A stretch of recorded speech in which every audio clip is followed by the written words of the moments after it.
Why don't you give me like an abbreviated history of what you did over there, and we'll kind of give me the run through on where you went and what you did, and how was that now? give me a five or 10 minute thing on your war experience if you can compress it. Well, For our video cameras, I'd really like to hear it. yeah. Well, all I can tell you, Yes. we got off at Oran, went 5 miles east, stationary, and they took us out, marched us up that high mountain, get us ready to go to front, but I never could walk. And old colonel walking beside me said, "Fall out, Corporal." And I had to went right here. I can walk about to school 1.25 miles, and I had it all Yes. my life. Yes. And this colonel says, "Fall out, Corporal." And I fell out. Pretty soon here come a little captain. I don't know what was the matter. He did them careful, and I don't know where nearly lost to that. He was just like me all in. We sat there quite a while, and I said to him, "My God, I guess we better try and get back to the camp." We just made it in time. We got the last end of dinner. Okay. Yeah.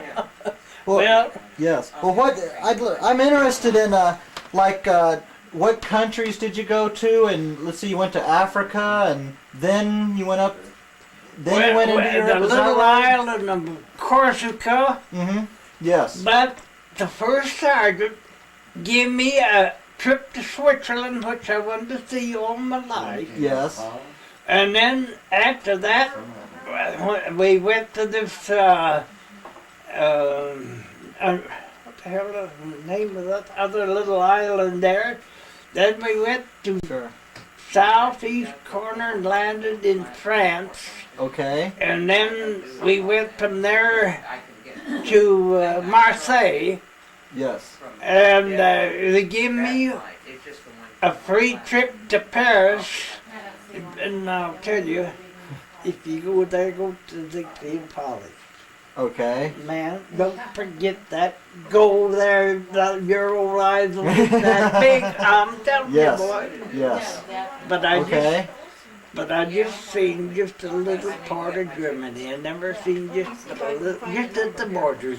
Yeah, that's all I saw. Okay. Yeah, and then they said, I come home from Marseille, France.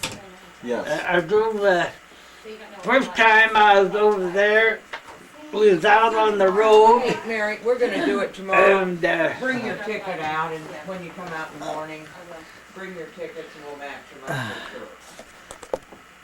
With the numbers out. Yeah, go right ahead there, Fred. well, This anyways, is interesting.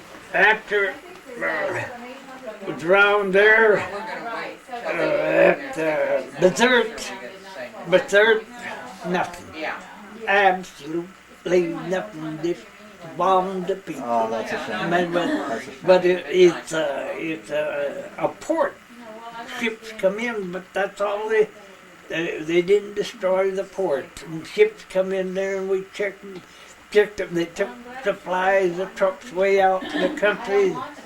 Yeah. We'd be on the road, and they'd come up and they'd stop and they'd tell us who they was, what company, and get on the phone and tell us in the headquarters both ways. Yes. Yeah. Oh, you bet. And Wow. but one night we had one of my team down to Loserville doing the same thing. But now Constantine is quite a way south from the north end, but it's a big town. Patton and his big army come by, and me and Winclaw, we had 2 fellows there checking, and supposed to pick up them two and take them back to camp, and leave the 2 new men overnight there. And I don't know, that's one on Beman, I can't explain it. Patton, the men come to us and told me and Winclaw to get and head the whole column and lead them east towards Tunis. Wow. Well, poor goddamn fellas on duty, they no way to get home. But we had to do it. But that's what burns me up. I can't figure it out. Right behind us was 5 fellas on a motorcycle. What the hell did they want of me and Winslow? I don't know. But there's where I found out something. Inside my eyes. 1,000 men in that army pattern. Yes. Well, you go along, and there be 4 or 5 trucks, and they have food in there and KPs, and put that in the sack, feed them there, another partition. But if you were there one day or 2 days, you know what you got to do? No. What? What? You got to go to the toilet. Oh. Huh? Yeah, that's one thing. Yeah. So what they do, if they stay there 2 or 3 days, they send a bunch of men out with shovels, dig a deep hole, Right. and they got a wide board that wide and a board over top with a big hole on it. When one of them wants to go and have to sit on that, they put it over this hole. That's the way they did it. Because if you didn't, and you was like when we went from Africa to Corsica, Yes. they we got off the boat there, went out and camped in the country, and they made me corporal of the guard. I posted men. Well, we only had about 200 men. Yes. Okay. But the first night there, every goddamn man left the camp, going out in the country, getting wine and grapes from the farmers. And the captain, him and 2 lieutenants went to town. He got caught in an off-limit place.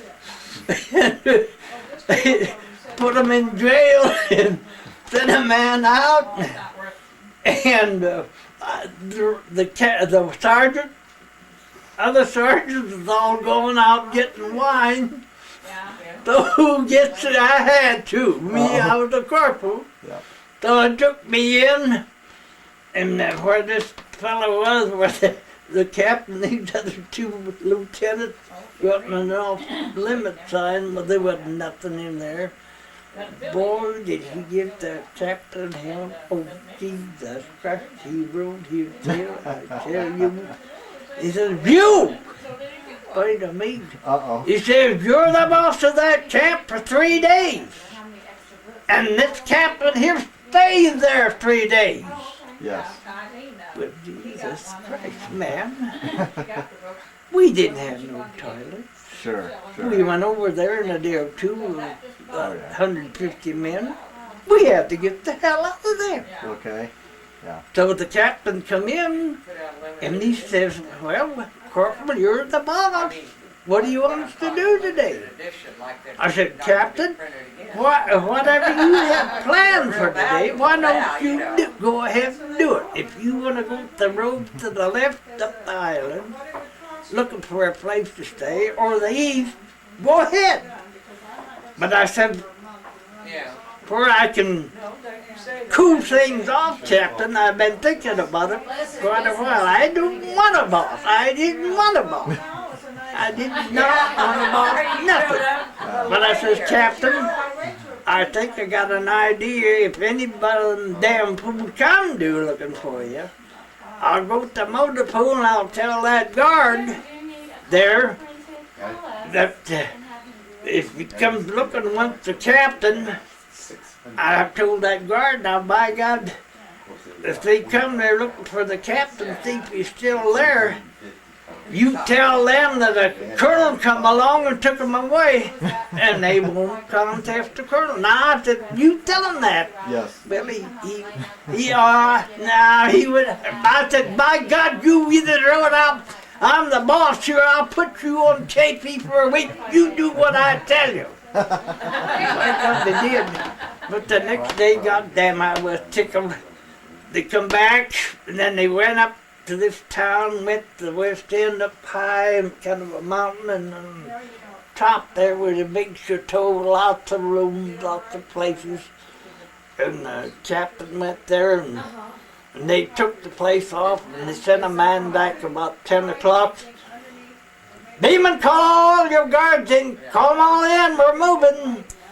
Yes. And we moved and went up there and stayed there about a week. Then they sent me and 4 or 3 other men back out there to where them roads turn each direction. When the convoy went by, they wouldn't know where that stuff was all the time, the headquarters. When went by, we get his number and everything, get on the phone it into headquarters. Yes. But one night there, that one fellow, he wouldn't stay on duty, and he was supposed to be on duty till morning. And I woke up and the tent was alight, and I jumped up and went out. He built a little fire at the telephone pole. The fire was going up the telephone. We had a phone up there. Burnt that out, and I got a damn little can. There's a creek down in that very far. I finally got it out. And that dirty bastard, instead of being on duty, he went to bed with all his clothes on and was sleeping. Well, I got so goddamn mad, I couldn't make him do nothing. I couldn't get nothing right. And one day after that, about a week or so, nothing doing there till I caught a ride to J-Shield was the name of that town. Okay. I went in there just trying to find something to send home for souvenir. Couldn't find nothing. Well, the time I got to the top of that hill was right next to where our headquarters was. So I went over there and went in where the first sergeant was and talked there a while. And, well, old first sergeant says, well, how's everything going, Beman? I said, Sarge, I'm so goddamn mad I could take a baseball bat. They won't stay on duty. They can't do nothing. They won't obey me. And who gets the hell for it? Me, because I'm the boss. Sat there a little bit and kind of stood. I said, say, Sarge, would you have a job I could do around here all by myself and I wouldn't have to fool with them goddamn fools? I'm so goddamn sick of them I could kill them. My God, Beman, he said, we had. He said, we got a 500-gallon water tank out there. And what the hell do they call that truck? Weapons carrier. And he says, every day we have to get water, that 500-gallon tank. But he says, I tell these GRs to go get it, and they don't want to. The only way I can get it done is tell them either you do it or I'll put you here 2 weeks on KP. He said, Beman, if you wanted it, you can have it. You know, I could have jumped over the moon. I could, and I hung on to that job too. Well, God damn, that was the best job. Didn't have to monkey with nobody or anything. Boy, I was so goddamn tickled. No, sir, just because I was a corporal, they would not, they thought there was nothing. Yeah. Well, that's quite it. I enjoyed that story. Huh? I enjoyed that story. Thank you very much. Well, I'm going to bring the camera in and take some pictures of Grandma. Okay. But I'll come back and we'll keep it up, and then we'll put a couple together and make a video for Grandma and for my mom and all. So well, if you don't mind, sure. I'll tell you a little bit more. Sure. I was 12 years old, and my dad and I was in town, and I think my brother, we was sure to back in this pool hall playing pool, and in come a fella.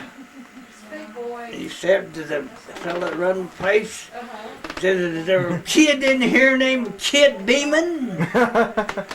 Yeah. Yep. Well, he said, we want to talk to him.